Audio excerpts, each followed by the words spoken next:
America, Israel और Iran जंग में हर गुजरते दिन के साथ शिद्दत आती जा रही है। एटमी और तवानाई तंसीबात समेत पानी के प्लांट्स पर हमले किए जा रहे हैं। तनाज़ा संगीन से संगीन तर होता जा रहा है। मशरिक़ वस्ता जंग के शोरों की लपेट में है। 5 दिनाने इनकलाब ने दावा किया कि जंग का तवाज़ुन तब्दील हो रहा है और इसराइल का फ़ज़ाई दिफ़ाई निज़ाम कमज़ोर पड़ रहा है। ईरान ने ऑपरेशन वादा सादी की 73वीं लहर हैदर का आगाज़ किया, जिससे इसराइल के कई शहर लरज़ उठे। तल अबीब, एलात, बीर अस-सबा, डेमोना और एराद में बड़े पैमाने पर तबाही हुई। मुतादिद इमारतें मलियामीट हो गईं। 24 घंटों में 9 इसराइली शहरी हलाक हुए, 180 जख्मी हो गए। डेमोना एटमी प्लांट के करीब भी मिसाइल गिरे। डेमोना और एराद में इमरजेंसी नाफिज कर दी गई और तालीमी इदारे भी बंद कर दिए गए हैं। वज़ीर आज़म नेतन्याहू को काबीना का हंगामी इजलास बुलाना पड़ गया और मशरिक़ वस्ता में अमरीकी तंसीबात भी निशाने पर हैं। ईरान ने एक और F-15 तैयारा भी मार गिराया। ईरानी वज़ीर दिफा का कहना है कि दुश्मन के मुकम्मल सरेंडर तक जंग पूरी शिद्दत से जारी रहेगी। बिल्कुल। दूसरी जानिब अमेरिका और इसराइल के भी ईरान पर हमले जारी हैं। तेहरान के मशरकी और मगरबी इलाकों में खौफनाक धमाके हुए हैं। अमेरिकी सदर डोनाल्ड ट्रंप ने आबनाए हुर्मुज़ खुलवाने के लिए ईरान को 48 घंटे का अल्टीमेटम दिया है। कहा कि आबनाए हुर्मुज़ ना खुली तो ईरान के बिजली घर तबाह कर देंगे। ईरान ने भी तवानाई इंफ्रास्ट्रक्चर पर हमले की सूरत में जवाबी कार्रवाई का ऐलान किया है। जंग ना रुकने की सूरत में तेल और गैस की किल्लत और कीमतें बढ़ने का खदशा भी है। तमाम तर सूरत हाल पर बात करने के लिए हमारे साथ प्रोग्राम में तजियाकार मौजूद होंगे। उनसे बात करेंगे और जानने की कोशिश करेंगे कि आगे जो है वो सूरत हाल क्या बनती जा रही है। तो अभी हमें ज्वाइन किया है ब्रिगेडियर रिटायर्ड वकार साहब ने।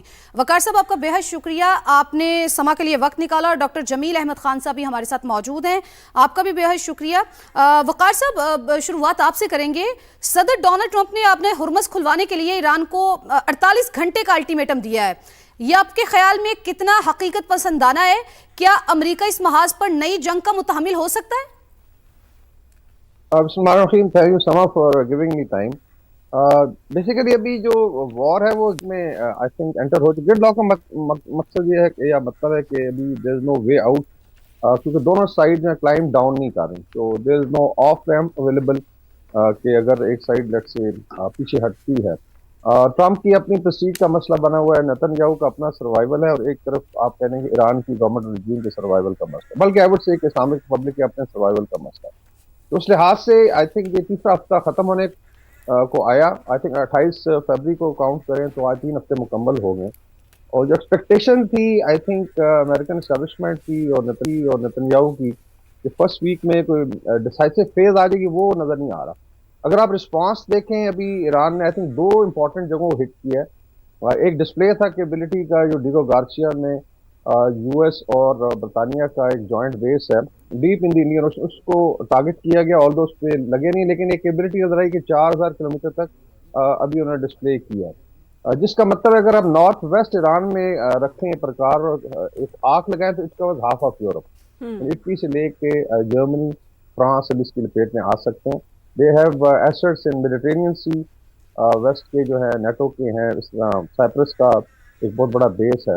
तो इसका मतलब वॉर भी एशिया से एक्सटेंड हो जाएगी यूरोप की तरफ, अगर ऐसी चीजें चलती हैं, बिकॉज ईरान की जो मिसाइल कैपेबिलिटी है I think it is like 45,000 assets अभी अवेलेबल है, एक कैलकुलेशन है, और उसमें 7-8 अंडरग्राउंड सिटीज हैं। So far they have been able to not only strike lethally but also extend the range. दूसरा अटैक था डेमोना न्यूक्लियर पावर फैसिलिटी पे। एक्चुअली तो इस न्यूक्लियर टेस्ट फैसिलिटी है इसराइल की, समझ लें इट्स इक्वल टू जैसा भारत के न्यूक्लियर एसेट्स हैं या पाकिस्तान के हैं तो होता है, इसके बराबर आप कह सकते हैं। और उसको स्ट्राइक किया जाना, वहाँ पे साइंटिस्ट के मरने की इतलात भी हैं, उनकी सिक्योरिटी बाकी ठीक है। इसराइल ने और आई थिंक इंटरनेशनल मीडिया ने बड़ा उसको आप कहने खबर को दबा के रखा हुआ है, but Israel is under lot of pressure. और मेरे ख्याल में अभी जो स्ट्रेटजी है, बिकॉज मैसेजिंग भी गल्फ की तरफ से और इस्लामी ममालिक की तरफ से कि आप फोकस करना तो आप करें फिर इन पे, तो I think Israeli and American targets are being engage. उससे पहले जो यूएस एयरक्राफ्ट कैरियर ग्रुप था उसमें यूएस जनरल फोर्ड को निशाना बनाया गया, जो काफी बुरी हालत में गया। This is the first time US aircraft carrier was होता है। तो ये आई थिंक दोनों तरफ, और ईरान में भी बड़ा नुकसान हुआ, ये नहीं है लाइक अभी एक रिपोर्ट थी कि 81,000 साइट्स हिट की गई हैं, सिविल और मिलिट्री, कमर्शियल बिल्डिंग भी हैं, हॉस्पिटल हैं, स्कूल हैं, मिलिट्री इंस्टॉलेशन है, तो 81,000 साइट वहाँ हिट हुई हैं। अभी अमेरिका शायद तैयारी कर रहा है बिकॉज यूएस मरीन मूव कर रहे हैं, और खबर है कि 82nd एयरबोर्न डिवीजन को भी शायद हुक्म मिल गया है तो खर्ग आइलैंड पे हो सकता है कि एयरबॉर्न ऑपरेशन हो। इसके अलावा अभी जो लेटेस्ट आया है ट्रम्प के अल्टीमेटम के बाद, ऐसे लग रहा है कि अभी लड़ाई फैलेगी एंड सही। It's become a mini third world war, despite के इनकी कैलकुलेशन थी कि जल्दी ये कम कर जाएंगे। मेरे ख्याल में ये वॉर एक्सटेंड करेगी अनलेस के कोई सीरियस इंटरवेंशन करें जो ताकतवर ममालिक हैं, और उस पर डिस्कशन हो सकती है। एंड अनफॉर्चुनेटली अगर लड़ाई आगे फैलती है तो इसमें अभी वाटर का इंफ्रास्ट्रक्चर हिट होगा दोनों तरफ। बिल्कुल ऐसे ही है, डिसलिनेशन अगर प्लांट, और वो लड़ाई लाइफ फैलती है तो लाइन है ईरान की नुकसानात भी। उसी उसी तरह के होंगे। वकार साहब हमारे साथ ही रहिएगा, हमसे डॉक्टर जमीर अहमद साहब भी मौजूद हैं, उनको भी शामिल गुफ्तगू करते हैं। और यही वाला पॉइंट मैं आपकी तरफ लेके आऊंगी डॉक्टर जमीर साहब, ये कहिएगा कि अगर अमेरिका ईरान के बिजली घरों को निशाना बनाते हैं तो क्या ये खुली जंग का आगाज नहीं हो जाएगा जिसकी लपेट में पूरा खिता आ जाएगा? जंग का आगाज तो तकरीबन खुली जंग में तब्दील हो ही गया है, तकरीबन पिछले 48 घंटों से। और इसमें जो कुछ पेचीदा सूरत हाल है, तो उस लिहाज से अगर हकाइक को देखा जाए तो ये तो मामला और आगे आग भड़कती नजर आ रही है। ये तबाही और बर्बादी मजीद नजर आ रही है। और इसराइल ने जो 4 दहाइयों से सोचा हुआ था, और जिसको मैं नहीं कह रहा, वहाँ के अपने उनके सेनेटर्स कह रहे हैं डेमोक्रेट्स के, कि ओबामा पे भी बड़ा प्रेशर था कि किसी तरह अमेरिका को शामिल करके और स्ट्राइक किया जाए ईरान पर। और इसी तरह उससे पहले वाले सदूर जो है उन पर भी प्रेशर था। लेकिन डोनाल्ड ट्रंप उस प्रेशर में आ गए, और हिलरी क्लिंटन ने 3 साल पहले ही उनके बारे में जो हकायक पेश किए थे और जो तजिया पेश किया था इलेक्शन कैंपेन के साथ, वो नेट पर मौजूद है, वीडियो है, जब उन्होंने ये बताया कि डोनाल्ड ट्रंप जो है he has a very thin skin, somebody is under his very thin skin. तो वो उससे कोरिलेट कर रही है कि इजरायली लॉबी किस हद तक डोनाल्ड ट्रंप के पर हावी हो सकते हैं। और यही हकीकत है। 11 फरवरी को जब नेतन्याहू व्हाइट हाउस के पिछले दरवाजे से यानी बैक डोर से गए, सामने से नहीं आए, और उस वक्त उन्होंने जो वॉर प्लान बनाया, डोनाल्ड ट्रंप को बताया, मालूम यह होता है कि उसी तरीके से वो वॉर प्लान चल रहा है। और अब ये मजीद रुख जो है इसका मजीद संगीन होता जा रहा है। और वो किस तरह, वो इस तरह हो रहा है संगीन कि ये जो 48 घंटे का बता दिया है डोनाल्ड ट्रंप ने, ईरान तो इस मामले में उसके लिए तो एक अपनी बका की जंग है। और जो कौम और जो मुल्क अपनी बका की जंग लड़े, ये इल्म है, पूरी दुनिया को इल्म है कि जिस तबाही और बर्बादी से गुजर रहा है। पहले तो नेतन्याहू ने पहले ही कह दिया था हम तेहरान को गाजा बना देंगे, और वो तो वो कोशिश कर रहे हैं। लेकिन इस वक्त तकरीबन 3 मिलियन ईरानी जो हैं वो डिस्प्लेस हो चुके हैं। सिर्फ 1.5 मिलियन यानी 15 लाख के करीब तेहरान से वो कोशिश कर रहे हैं कि इन बिल्डिंगों से निकल के किसी खुली जगह पर आ जाएं ताकि उनकी जान बच सके। तो बहरहाल वो तो उसके लिए उस कौम को तैयार तो कर ही दिया गया है। देखिए कि कैसी कौम है कि 6000 साल पुरानी तहजीब, जो कि जिनके के खिलाड़ियों ने असाइलम अप्लाई किया था ऑस्ट्रेलिया में, और जब उन्होंने देखा कि ये तबाही और बर्बादी और ये बाहर के लोग उन पर अटैक कर रहे हैं, तो वो उस असाइलम को छोड़ के वापस वो आ गई ख्वातीन जो फुटबॉल टीम के थी, और उनका कह रही हम तो अपने मुल्क में रहेंगे, हमारे मुल्क पर हमला हो गया है। तो ये मैं बताने का मकसद ये है कि जो इख्तिलाफात थे दिसंबर में, जो बड़े बड़े मुजाहरे हुए, और जनवरी में वो मुजाहरे डोनाल्ड ट्रंप और नेतन्याहू तो पुकार रहे हैं ईरानियों को कि भाई हम फिनिश कर रहे हैं, हमने देखी इतनी तबाही।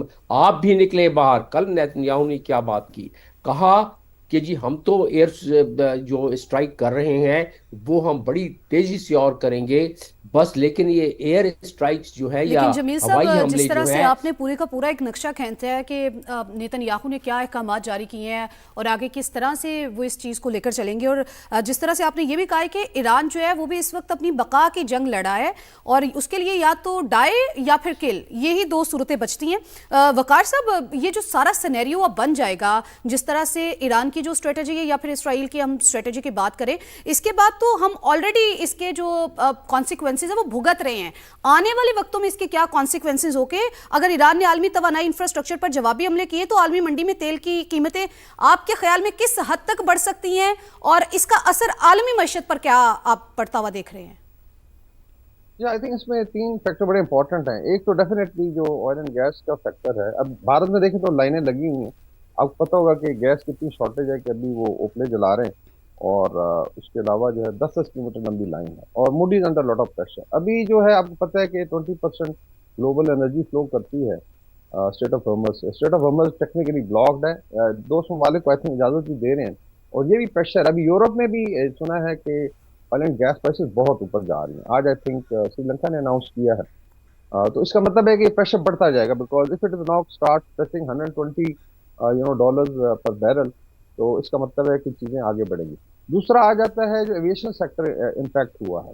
आज कुवैत की भी कॉल थी कि बिल्कुल फ्लाइंग नहीं हो रही। जो मिडिल कॉरिडोर था, एक नॉर्थ कॉरिडोर जो पाकिस्तान के अंदर से गुजरता है, एक मिडिल कॉरिडोर और एक साउथ में, तो ये भी टोटली ब्लॉक है। बड़े बड़े एयरपोर्ट्स थे, जिसमें यूएई है, कतर है, सऊदी अरेबिया है, उसके अलावा फिर आपका कुवैत है, वो इफेक्ट हुआ। और ये बहुत बड़ी आप कह लें एविएशन की लाइफ लाइन थी from South East Asia to Europe और साउथ एशिया टू यूरोप, और भारत को इसका बहुत ज्यादा ऐसे नुकसान हो रहा है। तीसरा आ जाता है ओवरऑल कमर्शियल जो बिजनेसेस हैं, उसका डेफिनेटली इम्पैक्ट है, जो इन्वेस्टर कॉन्फिडेंस है।